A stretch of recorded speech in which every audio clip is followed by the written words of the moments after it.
Most people who cry on Family Feud cry because they have won. The money comes through, the board lights up, the audience rises, and something breaks open in a person that had been held tightly shut through all the pressure and the preparation and nerves. Those tears are easy to understand. They are the tears of relief, of joy, of a moment arriving after long anticipation. But there is another kind of crying, the kind that has nothing to do with winning or losing, the kind that begins with a single answer to a single question. A question that seems, on its surface, completely ordinary and tells everyone in the room something true and private about the person standing at the podium. The kind that cannot be undone once it has started, because it was not a performance. It was a door that opened without warning.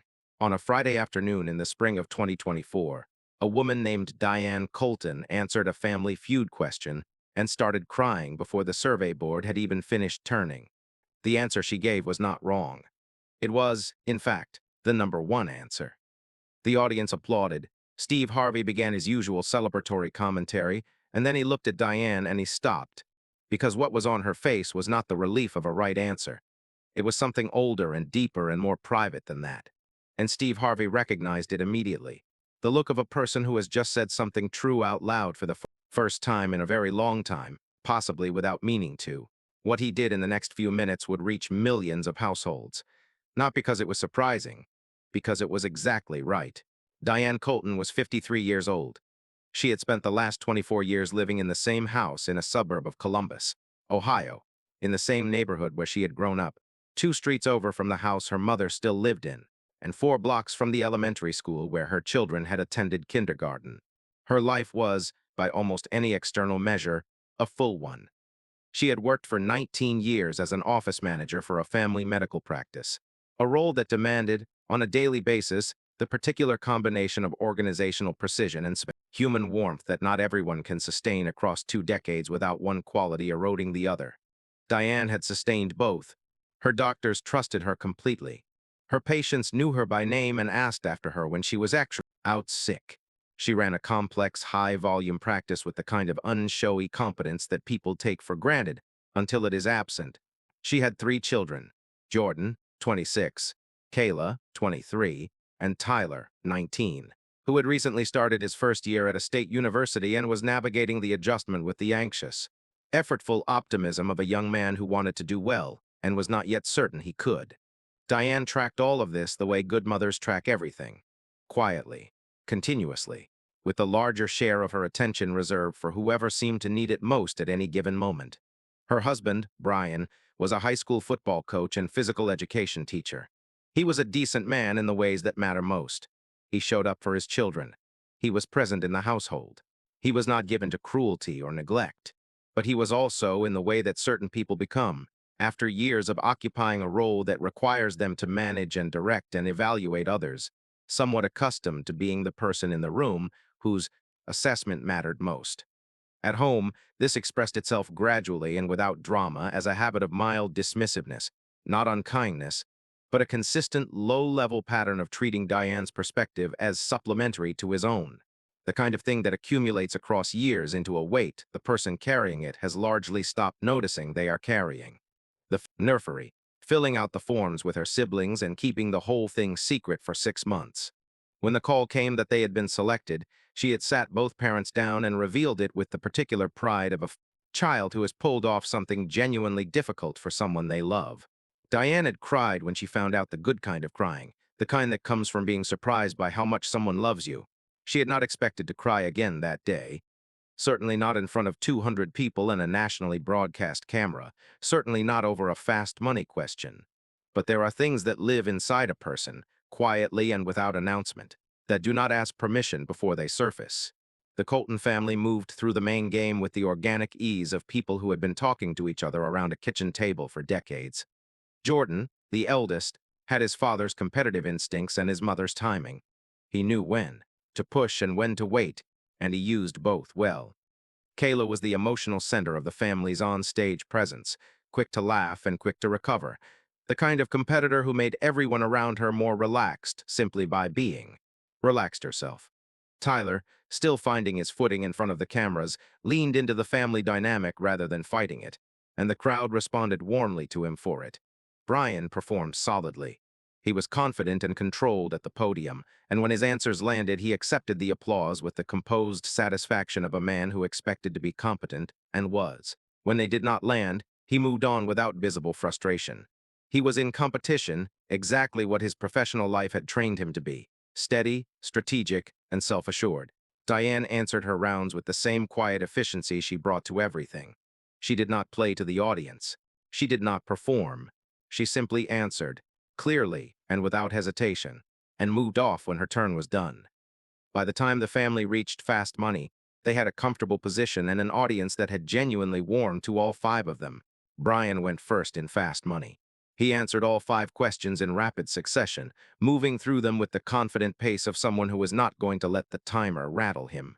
His final score was 147 points, a strong result. It meant Diane needed only 53 points to win the $20,000. Diane stepped to the podium. Steve Harvey ran through the standard Fast Money setup, warm and easy, and then asked the first question. It was a question that Family Feud had asked, in various forms, hundreds of times before. Entirely ordinary. The kind of question that most contestants answer within a second and move past without a second thought. The question was, name something a wife wishes her husband noticed more. Diane Colton stood at the podium. She looked at the question board, and for just a moment, 2 seconds, perhaps 3, she did not answer. Then she said, in a voice that was clear but carried something in it that was not quite control, the effort. The board turned. Number 1 answer, 41 points. The audience applauded, and Diane's face broke open. Not dramatically. Not in a way that announced itself. It was the quiet fracture of a woman who has just said something she has been holding for a long time. Who has found, in the course of answering a game show question in front of 200 strangers, the precise words for a thing she has not been able to say at home. The tears came before she had made any decision to cry. They simply arrived. Steve Harvey began to react to the correct answer. And then he looked at Diane, and he stopped. He had been hosting this show long enough to know the difference between tears of relief and tears of recognition. What he was looking at was recognition. Something in that question, something in her own answer, had found a place in her. That had been waiting to be found. He held up a hand to pause the game. The studio, already buzzing with applause, went quiet. Brian, standing off to the side, waiting for the round to conclude, watched his wife with an expression that was moving through several things at once. Surprise, concern, and then something slower. Something that looked like the beginning of understanding. Their children, at the family podium, were watching their mother. Kayla had her hand pressed to her mouth. Jordan stood very still. Tyler looked at his father, then back at his mother, then at the floor. Steve Harvey walked to where Diane was standing. He did not rush. He moved with the deliberate calm of a man who understands that the quality of his presence in the next 60 seconds matters enormously. He stood beside her. He did not immediately speak. He simply stood there, close enough to communicate that she was not alone in this moment, and he let her have a second. Then he said gently, "Hey, talk to me." Diane looked at Steve Harvey. She shook her head slightly. The reflex of a woman who has spent decades being fine, who has a deeply ingrained instinct to deflect concern and reassure the person offering it that nothing is wrong. Steve Harvey did not accept the deflection. Not harshly. He simply waited, with the patient, open attention of someone who was not going anywhere. "I don't know why I'm crying," Diane said, and then stopped, because that was not quite true, and she knew it. And some part of her had decided, in this strange and public and entirely unplanned moment, to be honest instead. "Yes, you do," Steve said quietly, not unkindly, just accurately. Diane looked at him for a moment.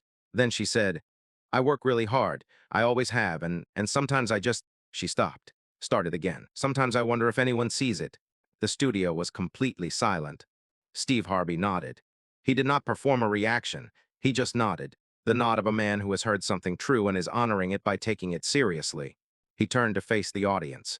And when he spoke, his voice carried the particular quality it carries when he has stopped being a television host and become something closer to the person he actually is. "I want every person in this building to hear what this woman just said," he began. "She said she works hard and she wonders if anyone sees it. Do you know how many people are sitting at home right now who felt that sentence in their chest? Do you know how many women, how many people get up every single day and do the work that makes everything else possible? And do it so consistently that the people around them have stopped registering it as effort He paused. The effort. He repeated Diane's answer slowly. That was the number one answer. You know why it was the number one answer? Because it is the most honest thing. Not flowers, not compliments, not big romantic gestures. The effort. The noticing of what someone actually does day after day when nobody is giving them a score or a trophy or even a thank you. That is what people want most. To be seen doing the work that keeps the whole thing running. The applause was sustained and genuine. Steve turned back to Diane. His voice dropped back to something quieter, more direct, meant for her specifically. 25 years you have been married. You raised 3 kids. You run a medical practice. You show up. He looked at her steadily. You are being seen, right now, in this room by every single person here. And I need you to know that what you just said took courage. Saying the true thing, out loud, when you didn't plan to. That takes more strength than most people will ever understand. Diane wiped her eyes. She was still standing straight, still composed in the fundamental way she was always composed, but the guard was down in a way it had clearly not been for a very long time. Steve looked toward Brian. He did not need to raise his voice. Come here, he said. Brian walked over. Wife. And what happened next was not for the cameras. Or rather, it happened in front of the cameras, the way important things sometimes do, because they were going to happen regardless of who was watching. I see it, Brian said. His voice was not the voice he used in coaching, not the confident, carrying voice of a man accustomed to addressing a group. It was quieter than that, stripped of the professional register he usually operated in. I see you. I don't say it enough. I don't. I take it for granted, and I know that, and I'm sorry. He reached out and held her hand in both of his. Diane looked at him. She did not speak immediately. She was, anyone watching could see, deciding something. Deciding how much of what she felt to let be visible. Deciding what this moment was and what she wanted it to mean. She squeezed his hands. That was all, but it was enough. Steve Harvey gave them a moment. Then he smiled. The real one, warm and wide and entirely genuine. Now, he said, I believe this woman still has 4 more questions to answer, and I believe she is going to answer them just fine. He looked at Diane. Ready? Diane took a breath. She straightened. Something had shifted in her posture, not the rigid, load-bearing composure of before, but something easier, as if several pounds had been set down. Ready, she said. She answered the remaining 4 questions without hesitation and finished with 98 points. The family won with a combined score of 245. The audience gave her the loudest ovation of the afternoon. The clip moved across social media with unusual speed for a reason that commentators and viewers alike noted repeatedly. It did not feel like a television moment. It felt like something that had been borrowed from real life and placed, unedited, in front of an audience. The answer, the effort, was reproduced in text posts, on greeting cards, in handwritten notes that people photographed and shared. It became, in the compressed and efficient language of internet, culture, shorthand for something that had always been true but rarely been named so simply. Women in their 40s, 50s, and 60s responded in numbers that the show's social media team described as unprecedented. For a single clip, the responses were not uniformly celebratory. Many were grateful. Many were sad. A considerable number were simply honest people sharing, in comment sections and direct messages and group chats, versions of the same recognition Diane had expressed at the podium. The private acknowledgement, reached in the middle of a game show question, that the work they did every day was going unseen by the people they did it for. Mental health professionals noted the particular significance of the moment in which the answer surfaced. Diane had not planned to say what she said. She had not sought out a platform to express a grievance. A question had arrived that fit precisely around something she was carrying. And her honest response had come before her social conditioning, the deeply ingrained instinct of many women of her generation to minimize, deflect, and present as fine had time to intercept it. Several therapists wrote publicly that they had used the clip in sessions as an example of what it looks like when something true breaks through the surface of ordinary life. Diane gave one interview, conducted by phone, approximately 6 weeks after the episode aired. She said the experience had been genuinely disorienting in the immediate aftermath. She had not anticipated crying, had not anticipated what the question would unlock, and had found herself in the parking lot after the taping trying to understand what had just happened to her. She said that what she had felt, standing at that podium, was something she did not have a precise word for. The closest she could get was being recognized. I have been recognized in my professional life, she said. My doctors are generous with that. My patients are generous. But at home, I had quietly stopped expecting it. Not because Brian is a bad person. He is not. But because when something has been consistent for long enough, you stop registering it. It becomes the floor, not the furniture. And the floor doesn't get thanked for being there. She said that in the weeks following the episode, something had changed at home. Not dramatically, not through any single conversation or grand resolution. But Brian had started doing something he had not done consistently in a long time. He had started noticing out loud. A meal. A rearranged schedule. A call she had handled on her day off. Small things. Named. She said it had mattered more than she had expected it to. It's not complicated, she said. That's the part I want people to understand. It is not a complicated ask. You don't need to reorganize your entire life. You just need to see the person in front of you and say, so, that's it. That is the whole thing. Steve Harvey addressed the moment in a subsequent taping, unprompted, in the opening remarks he gives to the audience before recording begins. He did not reference the clip directly. He simply said, I want everybody to go home tonight and tell someone what you notice about them. Not something general, something specific. Tell them what you actually see them doing, and that you see them doing it. Do that one thing, see what happens. The production team reported that more audience members than usual stayed after that taping to take photographs and have brief conversations. That the atmosphere in the studio had been different, more personal, more connected than a normal recording day. Diane Colton made no public statements and sought none of the attention the episode generated. His daughter Kayla, in a brief social media post, she later deleted, but not before it had been widely shared, wrote, My dad has been different since the taping. Not a different person, just more awake. That's the only way I can put it. More awake to my mom, she added. It took a game show and Steve Harvey to do what? 25 years of marriage hadn't quite managed. I'm not sure what that means exactly, but I think it means something. Diane Colton returned to her job at the medical practice the Monday after the episode aired. Her colleagues had seen the clip. The office manager at the practice next door had taped a handwritten note to her door that said only, We see the effort. She left it there for the rest of the year. She and Brian celebrated their 25th anniversary 3 weeks after the taping, at the same restaurant where they had gone on their first date. Diane wore the earrings she had worn at their wedding.